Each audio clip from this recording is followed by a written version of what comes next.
Bonjour Frédéric. Bonjour Romain, enchanté, enfin enchanté. Je suis ravi de présenter ta solution et d'avoir l'occasion d'échanger avec toi pour présenter Tilt. L'idée là, c'est vraiment, ça va être en complément d'un article où les gens pourront avoir des infos très détaillées, mais l'idée là, c'est vraiment d'aller au cœur de la solution et de l'outil pour que les gens comprennent assez facilement c'est quoi Mm. Tilt, à quoi ça sert et quels sont les avantages. Mm. Alors, du coup, est-ce que tu peux nous dire justement c'est quoi Tilt et pourquoi cette idée? D'accord. Alors Tilt, c'est une plateforme de gestion de gestion de caution qui facilite et sécurise la transaction d'usage et qui se veut vraiment spécialisée sur ces transactions d'usage en partant du principe que beaucoup de solutions de paiement dans l'usage sont des solutions de paiement qui existent et qui ont été développées pour les marketplaces classiques. Donc les spécificités de Tilt, ça va être de mettre en relation un propriétaire et un locataire de l'autre côté, et de se centrer sur le risque de la caution et de l'usage, et donc d'agir sur quatre leviers importants: la relation, l'identité de la personne, son moyen de paiement et le cadre de la relation, de façon à sécuriser cette transaction d'usage et d'essayer de diminuer le plus possible le risque de restitution du bien dans un mauvais état ou dans les conditions qui n'étaient pas prévues au départ, quoi. D'accord. Donc, on parle de caution. Alors, moi, forcément, mathématiques, c'est l'allocation courte durée. Oui, Tilt, toi, tu l'as pensé de façon assez large, au final, sur la location, le prêt, peu importe, qu'il y ait une notion monétaire ou pas de tout type de bien, finalement. mm, Mais forcément, un des usages les plus peut-être populaires aujourd'hui, c'est la caution sur les résidences de vacances. tout à fait, Euh, oui. du coup, est-ce que tu peux nous expliquer comment fonctionne Tilt ou comment un propriétaire pourrait utiliser Tilt dans ce Tout à fait. cadre-là? Tout à fait, ouais.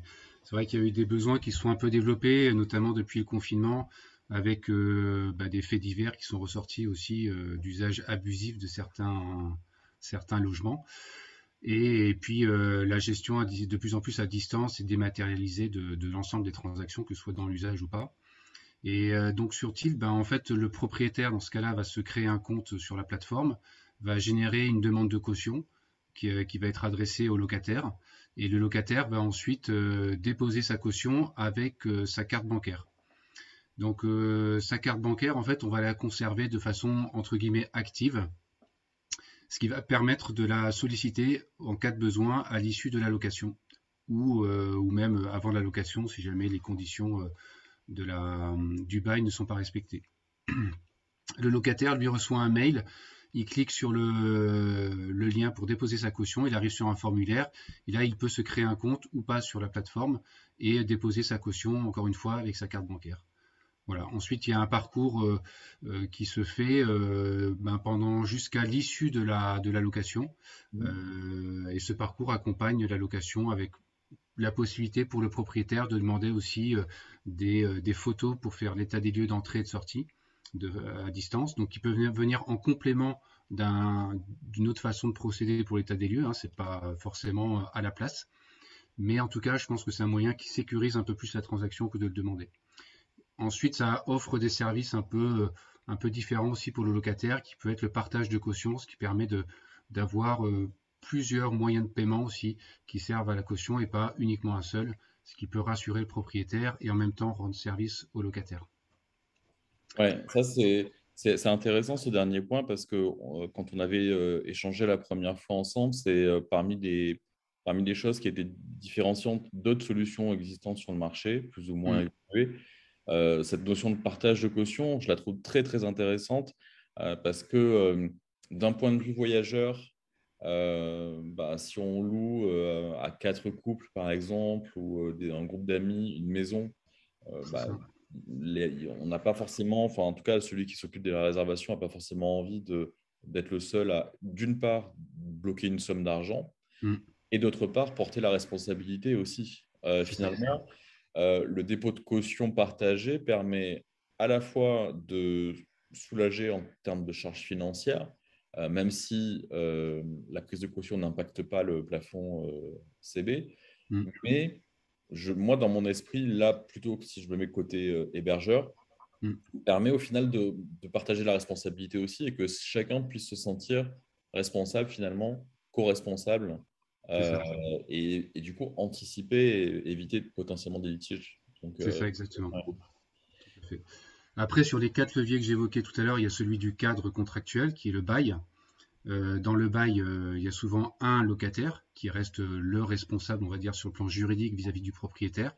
Mhm. Mais ce qui n'empêche pas effectivement de démultiplier la caution sur le fait d'avoir du coup un ensemble de personnes qui déposent leurs moyens de paiement pour comment dire, financer le risque au cas où il survient. Ouais. Et ce que je trouvais, tu en as parlé juste avant au début quand tu présentais Tilt, et il y a un point qui m'a marqué aussi quand on a échangé. Euh, c'est cette idée que finalement la caution ne soit plus un acte juste en one shot sans arrêt. Je vais réserver une maison, je dépose une caution, et puis une fois je vais réserver sur Airbnb, une fois sur HomeAway, une fois sur Booking, une fois je vais réserver une voiture, et ainsi de suite. Et Mm. au final, toutes ces expériences, elles sont isolées et elles servent pas.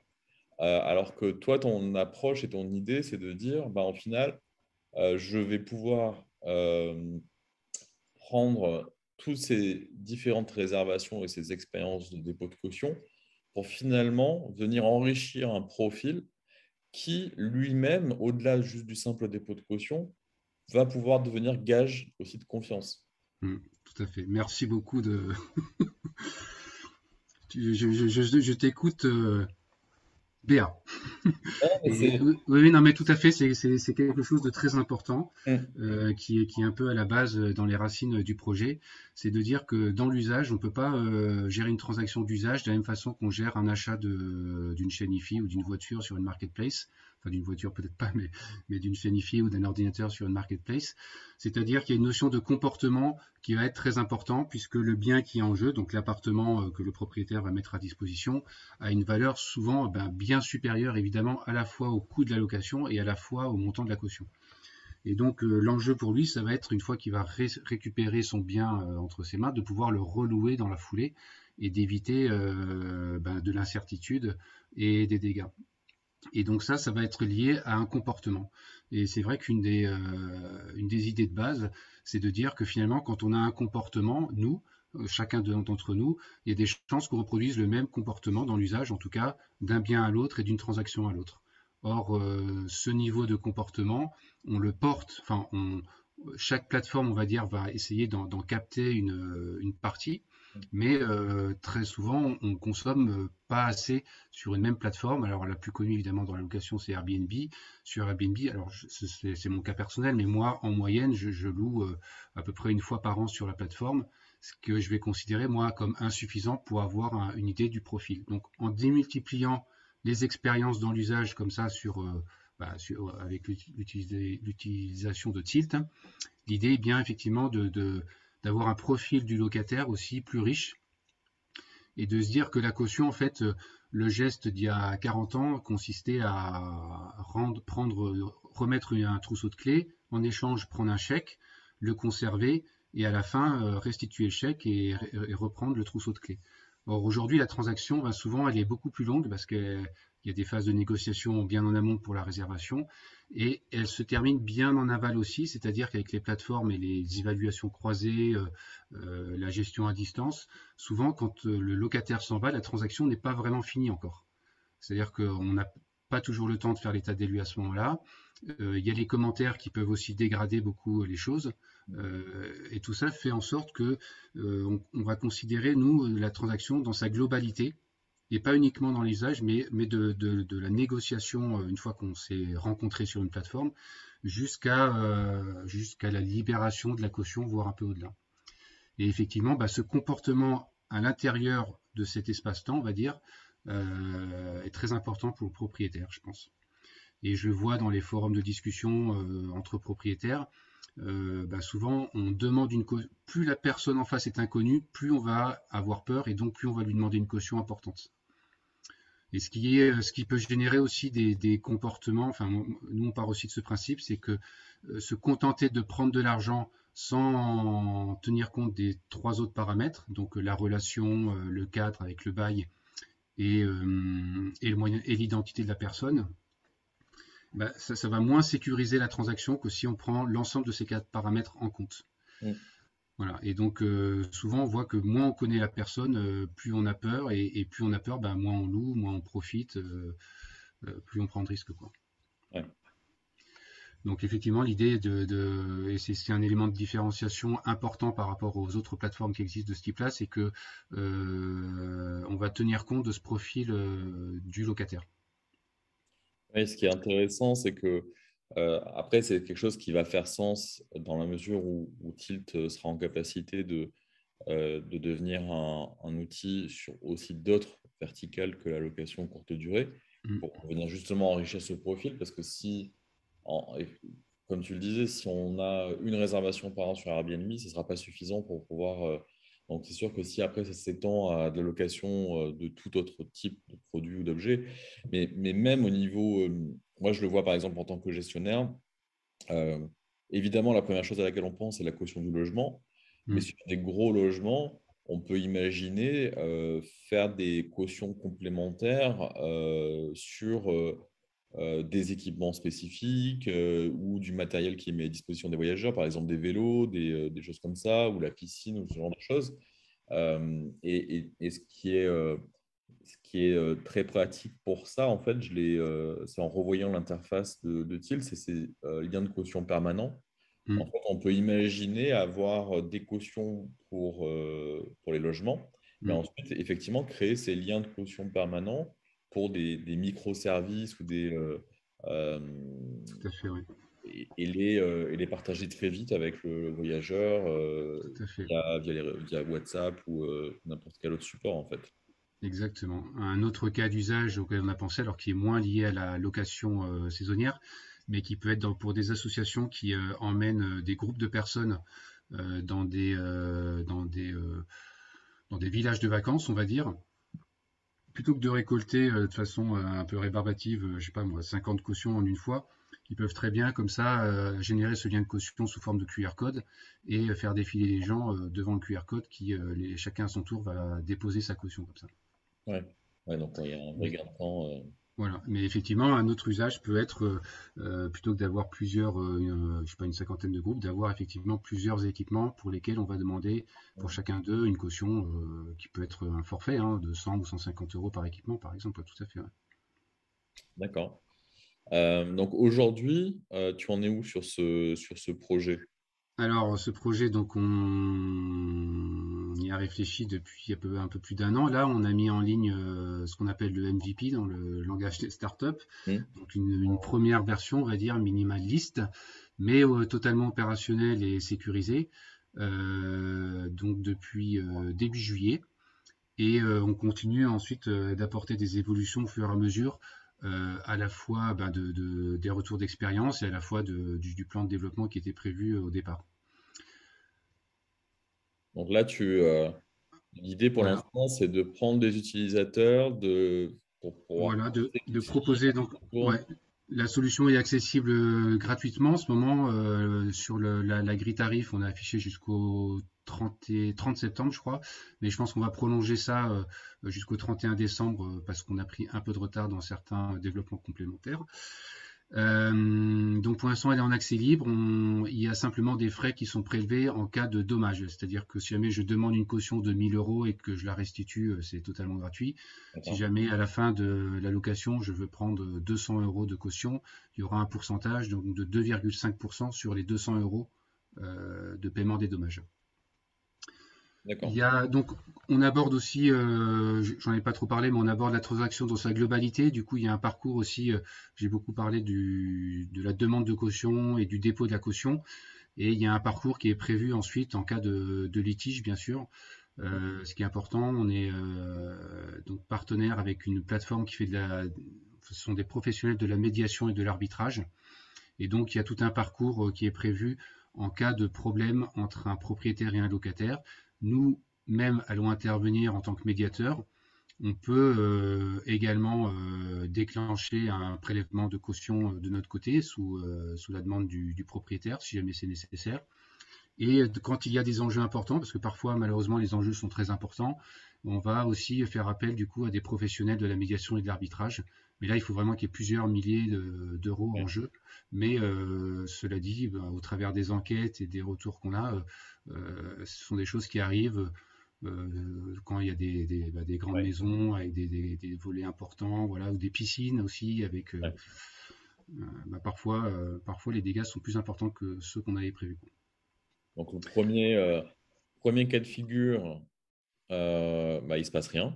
Donc, Voilà, le premier cas de figure, c'est le cas idéal. Alors, tout le parcours qu'on a prévu depuis la demande de caution jusqu'à la fin, en travaillant sur les 4 leviers, ça va être d'essayer d'éviter autant que possible le litige dur. Mais effectivement, il peut y avoir, donc il se passe rien à la fin, ou en tout cas, même si jamais il se passait quelque chose, c'est négocié de façon presque conviviale, ou en tout cas respectueuse entre les deux ouais. parties. Ensuite, il y a besoin de faire intervenir un médiateur, et là on peut intervenir en tant que médiateur au moins en premier niveau, et puis peut-être que la situation va se dénouer de cette façon-là. Et ensuite, en fonction des enjeux ou de la complexité de la relation entre les parties, et ben là on peut faire appel effectivement à madecision.com. Donc on a choisi ce partenaire parce que c'est une plateforme dématérialisée qui permet de faire de la médiation à distance, mais aussi parce que, et ça c'était important pour nous, encore une fois, parce que la relation vraiment est un élément clé, je pense, dans la gestion d'un litige. C'est une plateforme avec laquelle, au sein de laquelle travaillent des avocats qu'on sait identifier de façon nominative et individuelle. Donc on peut avoir leur photo, on sait très bien avec qui on va travailler, et la médiation va se faire entre êtres humains. Mm. Ouais, donc ça, c'est un élément Et qui nous a là, paru. il n'y a pas de, il y a pas de risque que l'une ou l'autre des parties se sentent lésées et ne comprennent pas une décision parce que, notamment, entre autres, elle a été rendue par quelqu'un dont elle n'a aucune idée de l'identité, etc. Ah, ouais, non, il n'y a pas ce risque-là, Voilà. exactement, tout à Ouais. fait. La personne est vraiment connue. En allant sur madecision.com, si ça se trouve, on voit même déjà les photos des personnes qui peuvent intervenir. D'accord. Et le rôle de la médiation est justement de trouver un compromis qui satisfait les deux parties. Et sachant que jamais le compromis n'est pas trouvé, pardon, c'est sur madecision.com, on peut passer à l'étape suivante qui s'appelle, alors moi je suis pas un juriste, hein, mais les juristes appellent ça l'arbitrage, où Mhm. là il y a une décision qui est prise par l'avocat qui peut être opposable et donc qui est soumise à exécution en tout cas. Et puis après, il y a l'étape ultime par laquelle parfois certains passent déjà, hein, mais qui est le tribunal. Mais bon, l'idée, c'est évidemment d'éviter cette partie-là qui est de plus en plus coûteuse d'un côté, mais longue aussi. Et notamment depuis le confinement, c'est vrai que les délais de traitement de ces dossiers, de ce genre de dossier, c'est encore plus allongé. Mhm.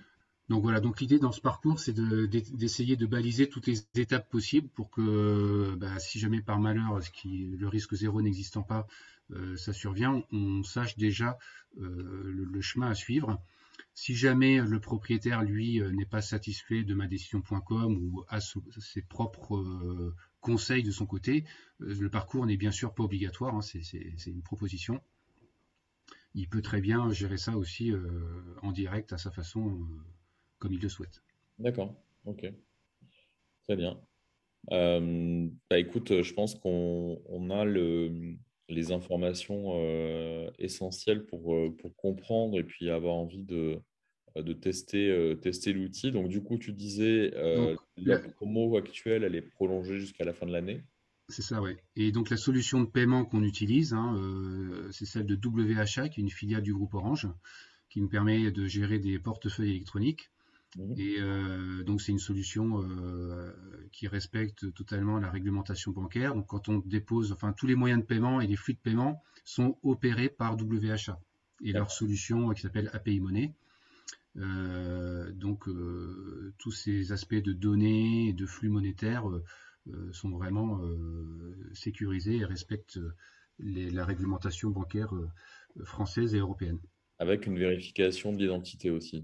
Exactement, tout à fait, ouais. C'était important voilà, d'avoir ce type d'offre, c'est-à-dire qui permet de gérer des portefeuilles électroniques sur les 4 volets, donc l'identité, le moyen de paiement, le cadre et la relation, d'avoir quelqu'un qui va nous aider. Alors on a aussi nos propres outils complémentaires, on va dire, mais déjà on utilise effectivement les outils des systèmes cartes bancaires qui permettent de se sécuriser sur l'identité du porteur de la carte et sur la validité de la carte elle-même. Ouais, tout à fait.